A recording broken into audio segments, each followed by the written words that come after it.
So you're number 5. Now we're getting. My number 5 is Accept. Nice. The new one. Rise of Chaos. Answer me What do I think of Mark Danilo? Yeah. I think he fits fine. I have no complaints with him.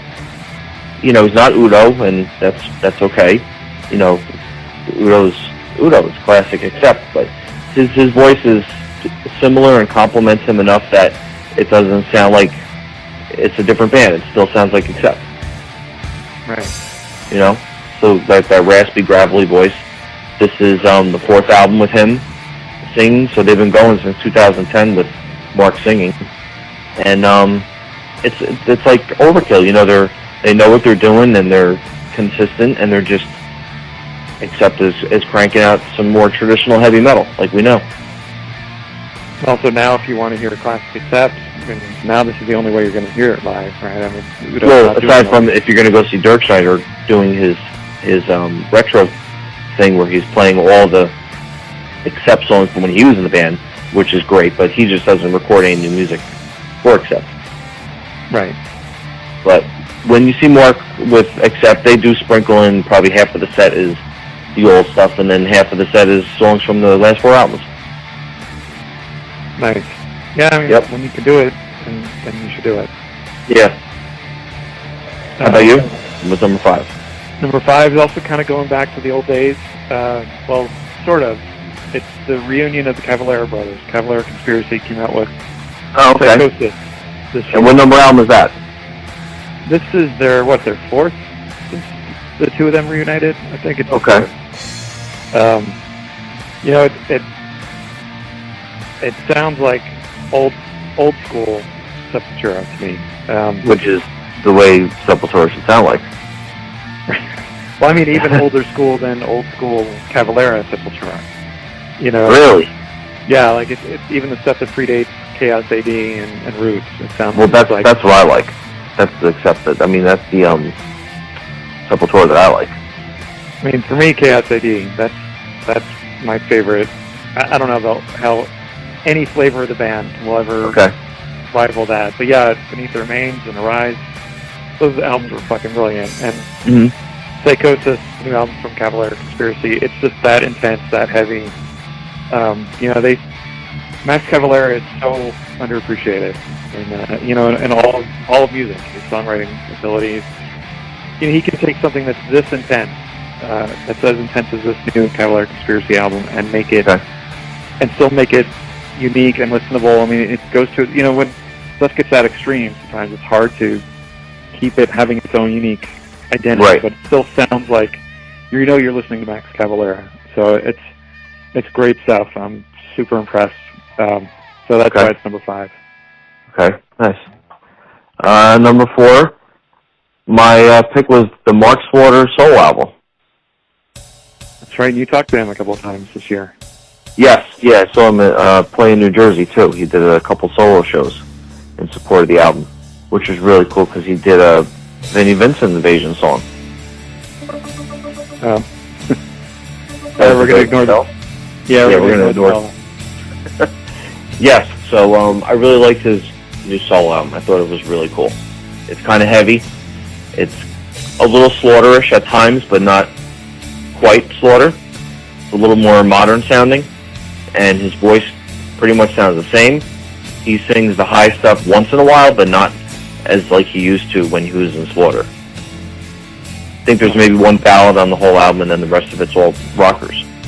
So I really liked it. I always thought he had a great voice, and I always thought Slaughter was underrated. And I'm glad that he put out a great solo album. I thought it should get more attention. Yeah, Vinnie Vincent, his voice with Vinnie Vincent, and even that first solo album. That's why that's where he's most famous. But yeah, what a great voice. Yeah. So, I'm glad he's still persisting and still putting out good stuff. Excellent.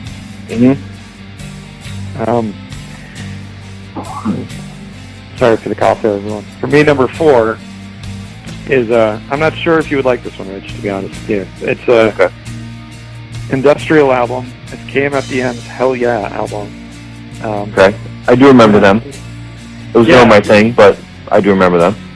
Yeah, they were always kind of more. They were actually probably even more metal than Ministry until Ministry did Psalm 69.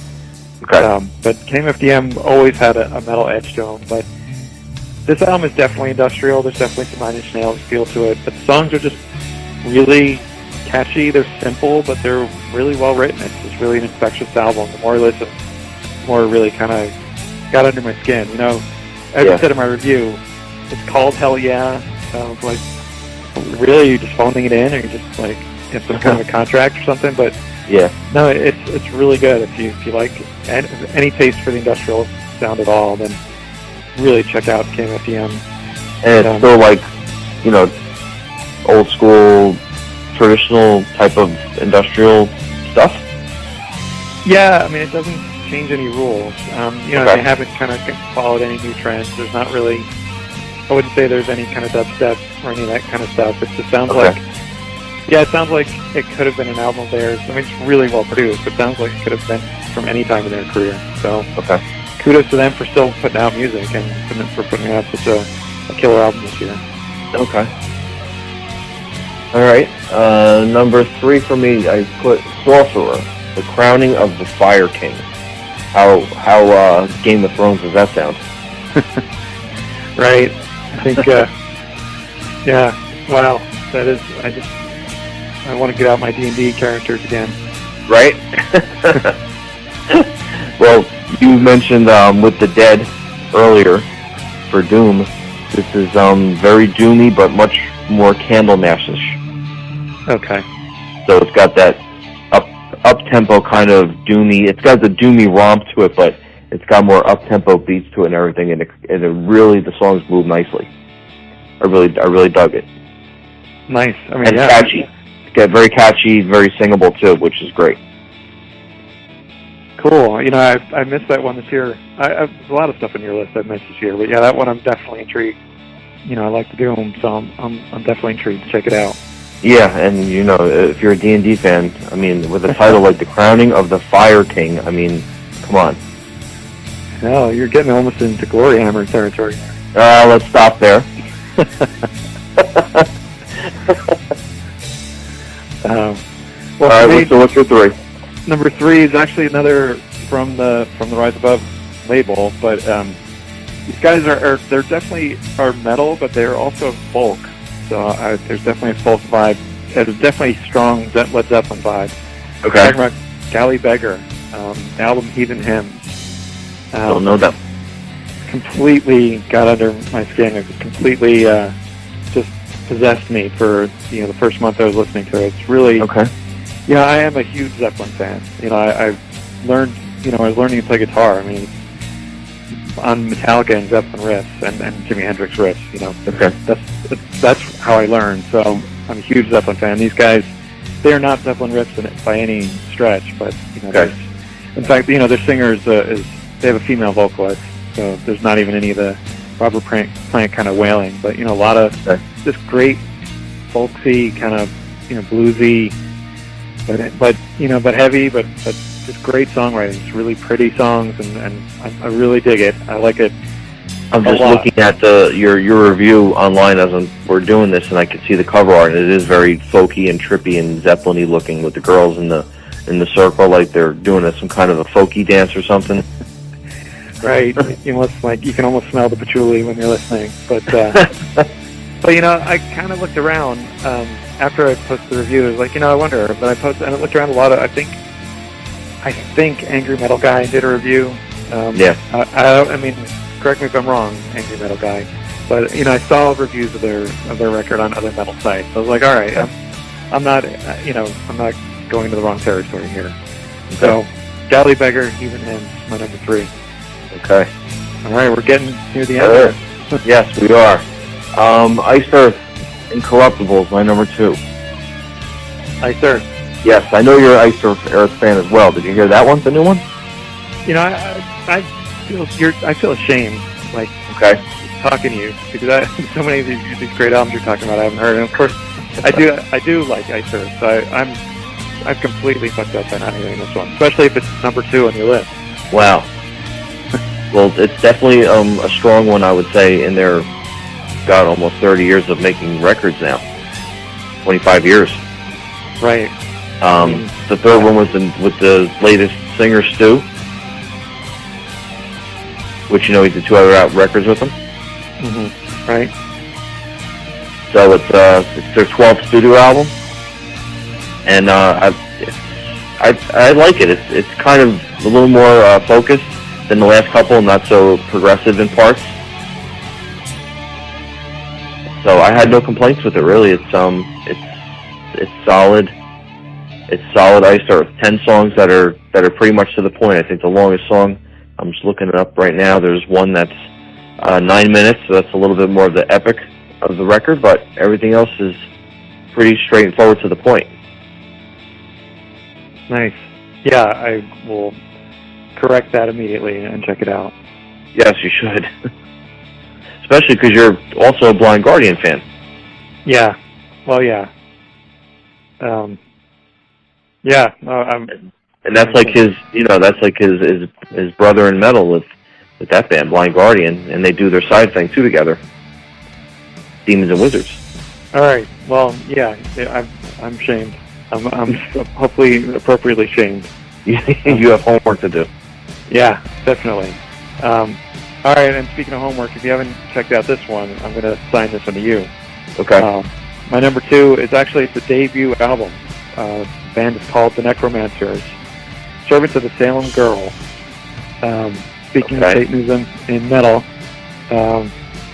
this is actually kind of crazy for both of us. This is the first one that I would really call Sabbathy. Definitely. I mean, everything's influenced by Black Sabbath, but I mean, these guys definitely have the Sabbath vibe. I wouldn't call them doom. I mean, maybe there's a little bit of doom to them, kind of stoner, kind of fuzz rock.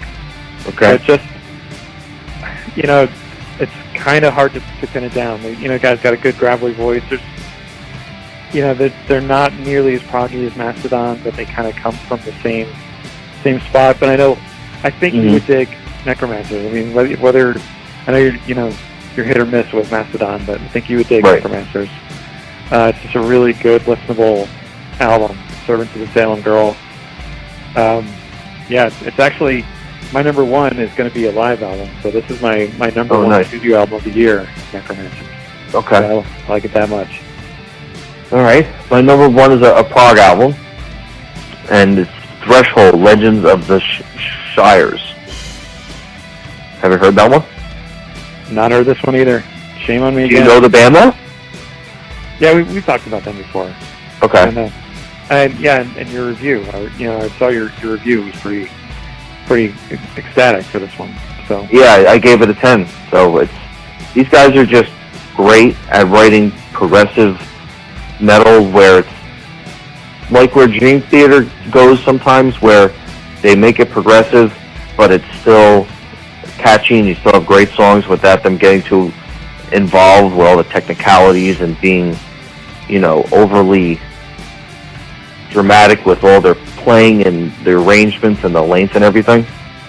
Mm-hmm. That's where Threshold goes with their records. So it's kind of like, it reminds me of like listening to like Images and Words, or one of those kind of Dream Theater albums where it's not too heady. Right. And they just know how to write progressive songs where it's it's obviously progressive, so it's not really going to be predictable to begin with. All right. Well, yeah, add this one to my homework then. I think you'll totally enjoy it. There's peaks and valleys and dynamics and all kinds of stuff going on. Really cool. They always put out some good stuff. Well, actually, I got to say, after reading your review, I was completely sold. Like, I got to hear this. Okay. So, I mean, hopefully everyone listening realizes that, our reviews are... I think all these albums have been reviewed. We haven't covered anything that was not reviewed. Most of them. I don't think... There's some on my list that I didn't get to review by listening to it, so... Can't get to everything.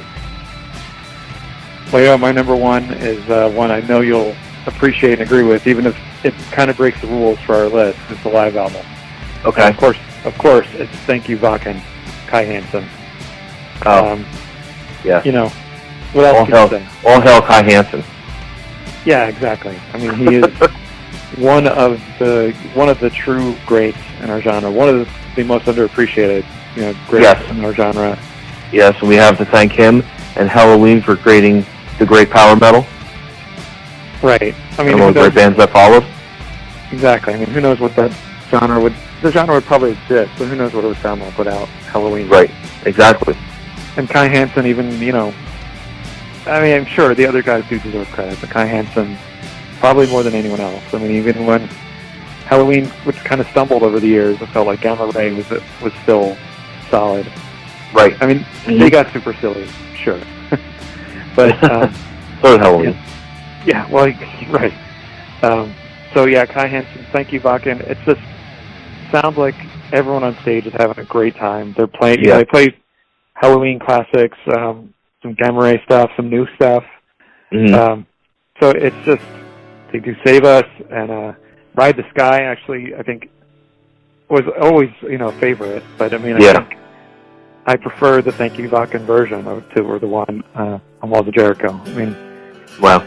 It's just, if you haven't heard it, then it is for me, just the album I've gone back to more than any other this year. That's great. It's just magic to listen to it. That's awesome, especially because we got the Halloween reunion tour happening in 2018. Right. I mean, if you're somehow not psyched for that, then listen to Thank You, Vakken, and you know, and you just be chomping at the bit to to hear it. I mean, this is, you know, it's fantastic.